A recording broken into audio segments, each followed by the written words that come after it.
अगर आप इंडियन हैं तो आप जानते होंगे कि इंडियंस को गोल्ड खरीदना कितना ज्यादा पसंद होता है। इंडियंस को गोल्ड खरीदना इतना ज्यादा पसंद है कि हम दुनिया के सेकंड लार्जेस्ट कंज्यूमर हैं। और फैक्ट ये है कि इंडियंस के पास इतना ज्यादा गोल्ड है कि वो यूएस, जर्मनी, इटली, फ्रांस और रशिया के सेंट्रल बैंक्स के पास जितना गोल्ड है उन सबको अगर मिला दे तो भी कम पड़ जाएगा। रिसर्च ये बताती है कि इंडियन कंज्यूमर्स के पास 21,000 टन गोल्ड है। अब अगर आपने पिछले एक साल के मार्केट डेटा को एनालाइज किया तो आपने ये देखा होगा Indian markets, the gold price is at an all-time high above 70,000 rupees. Gold prices are at historic highs. कि जब सेंसेक्स ने 8.33% रिटर्न दिया और निफ्टी ने 9.92% रिटर्न दिया, वही गोल्ड का प्राइस ने धमाकेदार 27% का रिटर्न दिया। अब ये चीज इतनी स्ट्रेंज क्यों है? अब आप सोच रहे होंगे कि ये कैसे हो गया, क्योंकि अचानक दुनिया के सेंट्रल बैंक टन्स और टन्स गोल्ड खरीद रहे हैं। इनफैक्ट हाल ही में इंडिया ने अपना 100 टन सोना इंग्लैंड के वॉल्ट्स में जो था वो उसको वापस ले लिया, शिफ्ट कर लिया इंडिया में, और इंडिया ने 69 टन गोल्ड खरीदा। चाइना ने 314 टन, पोलैंड ने 2023 में 130 टन, सिंगापुर ने 125 टन और यूरोप ने भी 75 टन गोल्ड खरीदा।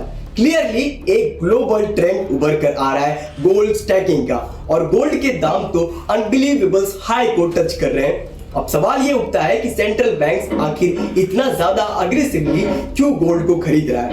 कौन से ग्लोबल फैक्टर्स हैं जो गोल्ड के प्राइसेस को इतनी तेजी से ऊपर ले जा रहे हैं? और सबसे इंपॉर्टेंट बात ये है कि क्या हम इन्वेस्टर्स को अभी भी गोल्ड में इन्वेस्ट करना चाहिए? चलो समझते हैं गोल्ड दुनिया की इकोनॉमी के लिए इतना इंपॉर्टेंट कमोडिटी क्यों है। ये कहानी स्टार्ट होती है 1940 से, और तब तक दुनिया ने वर्ल्ड वॉर 1 और वर्ल्ड वॉर 2 देख लिया था।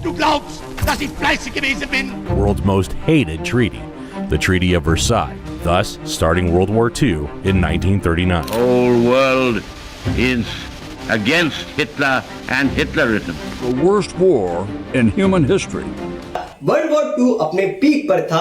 जैसे कि हम सब जानते हैं ब्रिटिश एम्पायर उस टाइम एक सुपर पावर था जिसका कंट्रोल दुनिया भर के कॉलोनीज पर था, लेकिन वर्ल्ड वॉर 1 और 2 के बाद उनका सारा पैसा खत्म हो चुका था। इनफैक्ट 1940s के अर्ली पीरियड में ब्रिटिश इकोनॉमी की कंडीशन इतनी ज्यादा खराब हो गई थी कि उनका डेट टू जीडीपी रेशियो 1914 में 25% था, 1920 में 220% और 1942 तक 270% तक चला गया। और सिर्फ ब्रिटेन ही नहीं, फ्रांस और सोवियत यूनियन जैसे बड़े बड़े कंट्रीज भी इसी क्राइसिस से गुजर रहे थे। लेकिन ट्विस्ट ये था कि यूनाइटेड स्टेट्स ने बहुत इंपॉर्टेंट, बहुत स्मार्ट मूव लिया।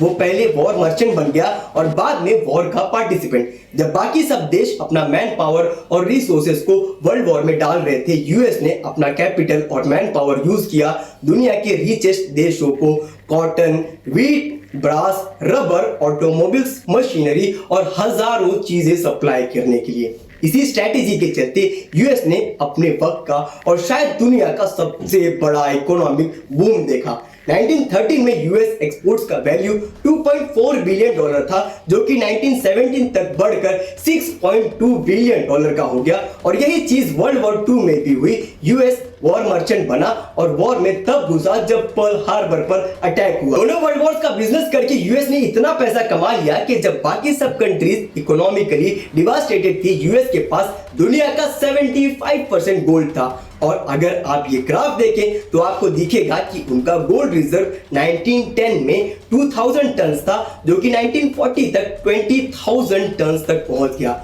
और इस तरह यूएस एक सुपर रिच कंट्री बन गया। और उसी वक्त यूएस ने एक मौका पकड़ा और 44 कंट्रीज को इकट्ठा करके ब्रेटन वुड्स एग्रीमेंट साइन करवाया। इस एग्रीमेंट के थ्रू 44 कंट्रीज ये एग्री किया कि वो अपनी करेंसी को यूएस डॉलर्स पर पैक करेंगे, जिसने इंटरनेशनल ट्रेड और करेंसी सिस्टम का डायरेक्शन ही बदल दिया। अब सवाल यह है कंट्रीज ने ये एग्रीमेंट क्यों साइन किया और इसका क्या फायदा था? ब्रेटन वुड्स एग्रीमेंट का ये कहना था यूएस डॉलर का बैकिंग होगा गोल्ड से।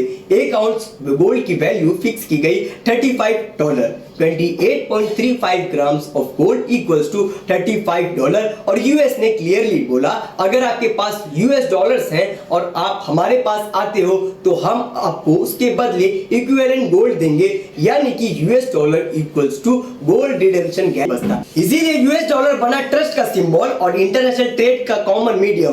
ब्रेटन वुड्स के बाद अगर ट्रेड यूएस डॉलर में होती तो उसकी गोल्ड बैक्ड वैल्यू गारंटीड थी। यही था रीजन कि यूएस डॉलर धीरे धीरे नहीं बल्कि तेज रफ्तार से दुनिया का मोस्ट ट्रस्टेड करेंसी बन गया। और दूसरा बड़ा बेनिफिट ये था कि ब्रेटन वुड्स एग्रीमेंट के बाद दो ग्लोबल पावरफुल इंस्टीट्यूशंस का जन्म हुआ, वर्ल्ड बैंक और इंटरनेशनल मॉनेटरी फंड यानी कि आईएमएफ। जब दुनिया के कई देश वर्ल्ड वॉर के बाद कोलैप्स हो चुके थे तो इन कंट्रीज को रीबिल्ड होने के लिए फंडिंग की जरूरत थी और ये लोन्स आईएमएफ और वर्ल्ड बैंक के थ्रू दिए गए। तो यूएस के फंडिंग सपोर्ट से वर्ल्ड बैंक ने बहुत बड़े स्केल्स पर लोन्स दिए ताकि कंट्रीज अपनी इकोनॉमी दोबारा खड़ी कर सके। वहीं आईएमएफ का रोल था ग्लोबल इकोनॉमी पर नजर रखना, पॉलिसी मेकर्स को गाइड करना और जिन कंट्रीज को बैलेंस ऑफ पेमेंट्स का इशू होता उन्हें शॉर्ट टर्म्स लोन प्रोवाइड करना। इसी वजह से पाकिस्तान, श्रीलंका जैसे देश जब भी इकोनॉमिक क्राइसिस में होते हैं तो सबसे पहला नाम आता है आईएमएफ का।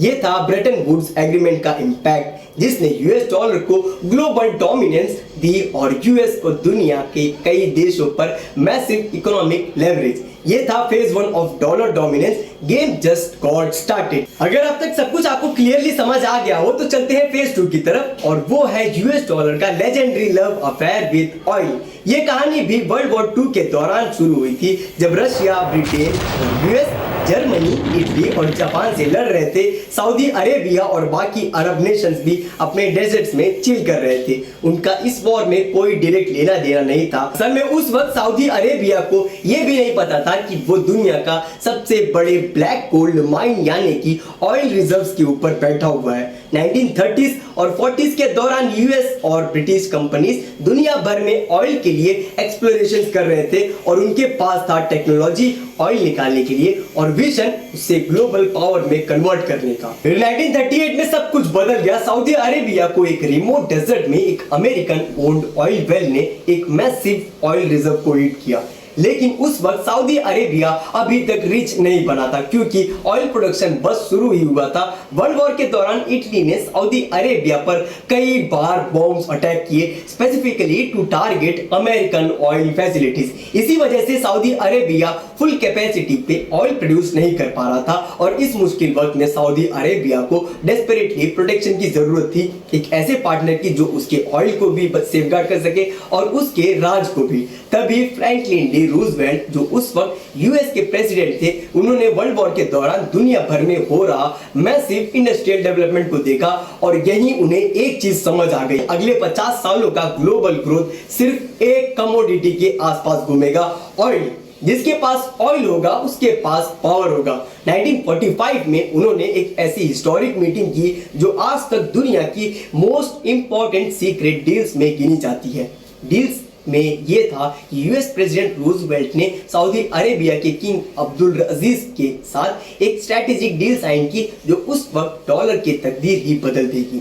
डील सिंपल थी, अमेरिका सऊदी अरेबिया को मिलिट्री प्रोटेक्शन देगा, लेटेस्ट वेपन्स और इक्विपमेंट्स प्रोवाइड करेगा और किसी भी अटैक से उनका डिफेंस गारंटी करेगा। बस एक कंडीशन थी, सऊदी अरेबिया अपना तेल सिर्फ और सिर्फ यूएस डॉलर्स में ही बेचेगा। और सोचो क्या हुआ, जो ऑयल वेल सऊदी में अमेरिकन डिग कर रहे थे वो निकला दुनिया का सबसे बड़ा ऑयल रिजर्व। यहीं से मिडिल ईस्ट का राइज शुरू हुआ और यहीं से यूएस डॉलर बन गया ऑयल का वन एंड ओनली गेटवे। इसी वजह से जब 1960s में ऑयल प्रोड्यूसिंग कंट्रीज में मिलकर ओपेक बनाया तो उन्होंने मिलकर डिसाइड किया सारा तेल सिर्फ यूएस डॉलर्स में ही बेचा जाएगा। अब सवाल यह है, तेल को सिर्फ यूएस डॉलर्स में बेचना इतना बड़ा डील क्यों था और कैसे एक सिंपल मीटिंग ने यूएस डॉलर को दुनिया का सबसे पावरफुल करेंसी बना दिया। यहीं से शुरू होता है यूएस डॉलर का राइज, फेज 3, जहां डॉलर बन गया डॉलर माफिया। याद है ब्रेटन वुड्स एग्रीमेंट क्या कहता था, अगर कोई कंट्री अपनी करेंसी को यूएस डॉलर से पेग करती तो उसे यूएस डॉलर के बदले गोल्ड देने का प्रॉमिस करता। लेकिन 1970s तक यूएस की इकोनॉमी इतनी प्रेशर में थी कि उनके गोल्ड रिजर्व्स 1950 के 22,000 टन से गिर के 1970 में सिर्फ 10,000 टन रह गए थे। इसके पीछे कई वजह थी। वियतनाम वॉर का खर्चा, ग्लोबल डिमांड के चलते गोल्ड के प्राइसेस का तेजी से बढ़ना और यूएस की फाइनेंशियल लायबिलिटीज, जिससे यूएस का गोल्ड खत्म हो रहा था लेकिन उनका डॉलर ग्लोबल करेंसी बन गया था। इसी गैप को ब्रिज करने के लिए कंट्रीज ने अपने डॉलर रिजर्व्स को यूएस ट्रेजरी बॉन्ड्स में के फॉर्म में शिफ्ट कर दिया। आज के टाइम में जापान के पास 1.1 ट्रिलियन डॉलर यूएस बॉन्ड्स है, चाइना के पास 797 बिलियन डॉलर और इंडिया के पास 236 billion dollar US treasury holdings है। पहला बड़ा रीजन रशिया यूक्रेन वॉर। जैसे ही वॉर शुरू हुआ, यूएस ने 300 बिलियन डॉलर के रशियन फॉरेक्स एसेट्स फ्रीज कर दिए। ये पैसा मोस्टली यूएस डॉलर्स में स्टोर्ड था। वहीं अफगानिस्तान के केस में भी तालिबान के पावर में आते ही यूएस ने 7 बिलियन डॉलर अफगान रिजर्व्स को फ्रीज कर दिया। ये दुनिया के लिए एक लाउड वेकअप कॉल था, स्पेशली फॉर चाइना। चाइना के पास 797 billion dollar US treasury bond थे और जब उन्होंने देखा कि यूएस एक सेकंड में आपका पैसा रोक सकता है तो उनको ये रियलाइजेशन हुआ, अगर हमने ताइवान को क्लेम किया तो क्या हमारा भी 797 बिलियन डॉलर फ्रीज हो सकता है। यहीं से चाइना ने अग्रेसिव गोल्ड खरीदना स्टार्ट किया और उनके साथ पोलैंड, चेक रिपब्लिक, सिंगापुर जैसे देश भी साथ में लग गए। पोलैंड एक्स्ट्रा कॉशियस था क्योंकि वो यूक्रेन के बिल्कुल पास है। आज भी दुनिया यूएस डॉलर को छोड़ नहीं रही, लेकिन एक चीज क्लियर है, ट्रस्ट धीरे धीरे डिसॉल्व हो रहा है। 1970 में डॉलर का ग्लोबल रिजर्व शेयर था 75%, 2022 में ये गिरकर 59% रह गया। सोचने वाली बात यह है, जब रशियन के रिजर्व्स फ्रीज हुए तब भी कंट्रीज ने डाइवर्सिफाई करना स्टार्ट किया। गोल्ड एक साइलेंट हेज बन गया। दूसरा रीजन यूएस का खतरनाक तरीका मनी प्रिंटिंग का। अगर आप हिस्ट्री देखें तो यूएस ने हर मेजर क्राइसिस के टाइम पर मैसिव अमाउंट में पैसा प्रिंट किया। 2008 रिसेशन में 1 ट्रिलियन डॉलर, 2020 पैंडेमिक में 4 ट्रिलियन डॉलर, 2021 में और भी 2 ट्रिलियन डॉलर। सिर्फ 2020-21 में यूएस ने जितना पैसा प्रिंट किया वो इंडिया के जीडीपी का ऑलमोस्ट डबल था। मतलब अगर $100 में पहले 25 बर्गर्स मिलते थे तो अब सिर्फ 20 बर्गर्स मिल रहे हैं। यह है परचेसिंग पावर का डायरेक्ट हिट। याद है क्यों कंट्रीज पहले यूएस डॉलर्स को रिजर्व करेंसी बनाया था? क्योंकि उस वक्त डॉलर इक्वल्स टू गोल्ड था, एक वैल्यू परसिवरेंस के सिस्टम था। लेकिन अब क्या हो रहा है, जैसे पाकिस्तान पैसा प्रिंट करता था उसकी करेंसी गिरती थी, अब उसी तरह यूएस भी ऐसा कर रहा है और बाकी कंट्रीज यूएस डॉलर में अपनी सेविंग्स रख रहे हैं, उनका वैल्यू साइलेंटली डाइल्यूट हो रहा है। इसीलिए गोल्ड वापस से स्पॉटलाइट में आ रहा है। गोल्ड प्रिंट नहीं हो सकता, गोल्ड लिमिटेड है और सबसे इंपॉर्टेंट इसका वैल्यू रियल है। तीसरा रीजन है इंडिया और चाइना की मैसिव कंजम्पशन। इंडिया में गोल्ड का ट्रेंड तो ऑब्वियस है, पर हमारी पर कैपिटा इनकम बढ़ रही है और हम गोल्ड खरीदते रहते हैं चाहे मार्केट में कुछ भी हो रहा हो। लेकिन चाइना का स्टोरी थोड़ा सा इंटरेस्टिंग है। पहला रीजन है चाइना का main real estate bubble crash हो गया। अगर आप देखें तो चाइनीज गवर्नमेंट ने रियल एस्टेट को बूस्ट करने के लिए ज्यादा बिल्डिंग्स बनाई थी जिसमें लोग इन्वेस्टमेंट पर्पस के लिए घर खरीद रहे थे, लेकिन अब उनको लगा कि ये ज्यादा हो गया है और रियल एस्टेट मार्केट गिर रहा है। दूसरा रीजन है चाइना स्टॉक मार्केट भी अच्छा रिटर्न नहीं दे पा रहा है। अगर आप देखें तो संघाई इंडेक्स ने लास्ट 5 सालों में सिर्फ 5.87% का अप्रिसिएशन दिया, जबकि इंडियन सेंसेक्स ने 94.4% और S&P इंडेक्स ने 85.2 की ग्रोथ देखी। इसलिए चाइनीज लोग भी गोल्ड में इन्वेस्ट कर रहे हैं। अगर आप देखें तो चाइनीज कंज्यूमर्स ने 824 टन गोल्ड खरीदा और हम इंडियन कंज्यूमर्स ने 774 टन गोल्ड खरीदा है। चौथा रीजन है इन्वेस्टर सेंटीमेंट। अगर आप एक्टिव इन्वेस्टर हैं तो आपको ये इंटरेस्टिंग लगेगा, जब स्टॉक मार्केट बढ़ा है गोल्ड मार्केट नीचे आता है, लेकिन जब स्टॉक मार्केट गिरता है तो गोल्ड का प्राइस थोड़ा कम गिरेगा या फिर बढ़ेगा। जब इन्फ्लेशन होता है तब भी लोग अपनी इन्वेस्टमेंट को प्रिजर्व करने के लिए गोल्ड खरीदते हैं, इसलिए इन्फ्लेशन के दौरान गोल्ड की प्राइस बढ़ती है। तो हमें यह समझना चाहिए कि यूएस डॉलर का वैल्यू अब गोल्ड के थ्रू प्रिजर्व नहीं होता, दुनिया गोल्ड की तरफ शिफ्ट हो रही है ताकि अपनी इन्वेस्टमेंट्स को प्रिजर्व कर सके। क्या आपको गोल्ड खरीदना चाहिए, गोल्ड में इन्वेस्ट करना चाहिए? मेरे हिसाब से इंडिया में इन्वेस्ट करना, मार्केट के रिएक्शन पे गोल्ड या स्टॉक्स को बाय सेल मत करो, हमेशा रेगुलर और स्लो इन्वेस्टमेंट प्रेफर करो, जैसे कि SIP। ये सबसे बेस्ट और सिंपलेस्ट सजेशन है आपको जो मिलेगी। ऐसे और भी इंफॉर्मेटिव वीडियोस देखते रहने के लिए चैनल से जुड़े रहिए। जय हिंद।